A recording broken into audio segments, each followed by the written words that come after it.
So all the best to you. And ఇంకా ఆలస్యం చేయకుండా నటకిరీటి డాక్టర్ రాజేంద్ర ప్రసాద్ గారిని మాట్లాడాల్సిందిగా కోరుకుంటున్నాను.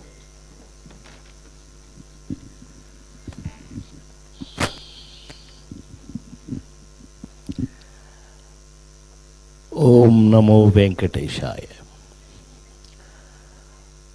వైకుంఠ ఏకాదశి రోజున స్వామిని దర్శించుకుని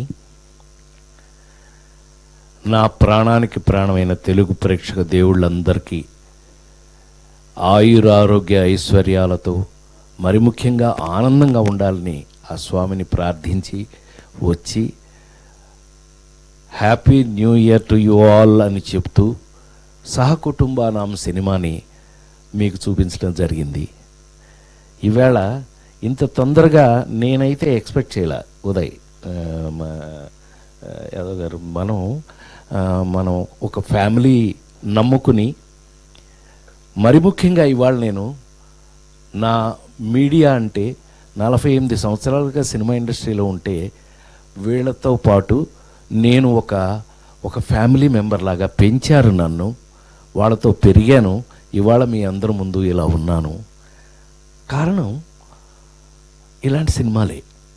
సహకుటుంబానాం, మీ అందరూ కుటుంబ సమేతంగా ఈ సినిమాను చూసి ఇందులో మీకు నచ్చిన అంశాలు, ఎవరెవరికి నచ్చిన అంశం వాళ్ళకి ఉంటుంది కదా, అలాంటిది ఇవాళకి కూడా ఈ చక్కటి పాజిటివ్ రిపోర్ట్ ఇచ్చి మీరందరూ కూడా మరి ముఖ్యంగా మా మీడియా సోదరి వాళ్ళందరూ కూడా వాళ్ళది ఎస్ ఇది బాగుంది, లేకపోతే ఇదిగో మీరు ఇంక కొంచెం ఇది బెటర్ చేయొచ్చు, ఇది చేయొచ్చు, అంత ఇన్వాల్వ్ అయ్యి చెప్తున్నారు చేస్తున్నారు అని అంటే అంతకన్నా అదృష్టం ఉంటుందని నేను అనుకోను. డెఫినెట్గా ఈ రోజున 2026 నూతన సంవత్సరం ప్రారంభం ఈ సినిమాతో అవ్వడం, ఈ సినిమాకి ఇంత పాజిటివ్ టాక్ రావడం అది నిజంగా అదృష్టంగా భావిస్తూ ఇంతకన్నా కోరుకునేది ఏముంటుంది. ఇంకా ఎన్ని సంవత్సరాలు నేను పనిచేసినా నేను వెళ్ళిపోయినా బట్ కావాల్సింది ఇదే, మనం చేసిన పనిని గుర్తింపు. ఇవాళ సహకుటుంబానం సినిమాకి ఆ గుర్తింపు రావడం కన్నా నా పొట్టి వాళ్ళం కోరుకునేది ఇంకేముండదు. నిజంగా ఆ సినిమా చూస్తే తెలుస్తుంది రామ్ గారిని మేమంతా ఎలా కష్టపడి ఉదయ్ రాసిన సబ్జెక్ట్ని ఎట్లా దాన్ని అంటే ఫ్యామిలీ ఎప్పటికైనా ఫ్యామిలీ లేకుండా మనం ఉందా ఎక్కడ ఉన్నామండి. అసలు ఫ్యామిలీ లేకుండా ఏం చేయదలుచుకున్నా ముందు ఫ్యామిలీయే కదా. అందరూ మరి ముఖ్యంగా ప్రపంచంలో, మరి ముఖ్యంగా భారతదేశంలో, మరి ముఖ్యంగా సౌత్ ఇండియాలో, ముఖ్యంగా మన వాళ్ళు తెలుగు వాళ్ళలో కుటుంబం, సహకుటుంబం.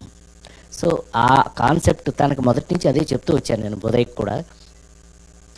ఏదో మనం ఫ్యామిలీ తీస్తున్నామంటే మనం ఏదో వెనకబడిపోయాం, మనం ఏదో పాతకాలం నాటి సినిమాలు అమ్మ కోసం నాన్నకి ప్రేమతో ఇవే పిచ్చోడ.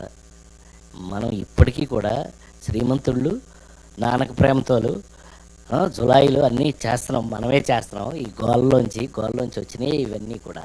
ఇందులో ఆ నలుగురులు ఉంటాయి, మీ శ్రేయభిలాషలు ఉంటాయి, అన్నీ ఉంటాయి. ఈవేళ మరొకసారి మీ అందరికీ కూడా పేరున మీ అందరికీ ఇళ్లల్లో ఇంకా నేను బ్రతికున్నందుకు నేను ఎంతో హాయిగా ఆనందంగా మీ మధ్య ఉంటూ నేను నా చివరి శ్వాస ఉన్నంత వరకు కూడా మీ ముందు ఇలాగే ఈ సినిమాలో ఆ తండ్రి గాడు క్వార్టర్ గిట్ల గురించి ఇప్పుడు చూశారులేండి, తెలుసులేమయ్యా ఇతను ఒకడు ఎంత గోలగా ఉంది కదా.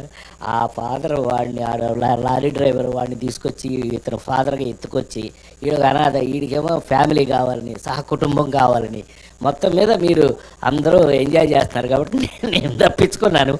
మొత్తం మీద ఇలాగా చక్కటి కథలతో ఇంకా మంచి మంచి సినిమాలు ఎన్నో చేయాలని మనస్ఫూర్తిగా కోరుకుంటూ ఈవేళ నూతన సంవత్సరం స్టార్ట్ అయిన ఇంకా పాజిటివ్, చివరిగా ఆ మాట చెప్పి నేను ఎంత పాజిటివ్ ఫీల్ అవుతున్నానంటే ఇవాళ నుంచి థియేటర్లు అన్నీ పెరుగుతున్నాయి, మంచి మంచి థియేటర్స్లు అన్నింటిలోకి పెంచుతున్నాను. అంటే గురువారం నాడు జనవరి 1 అని గురువారం రిలీజ్ చేయడం జరిగింది. ఇవాళ నుంచి మళ్ళీ థియేటర్స్ పెరుగుతున్నాయి కదా. థియేటర్స్ పెరగటమే పాజిటివ్నెస్. ఎందుకంటే ఇంక నేను మీకు చెప్పవలసింది ఏమీ లేదు.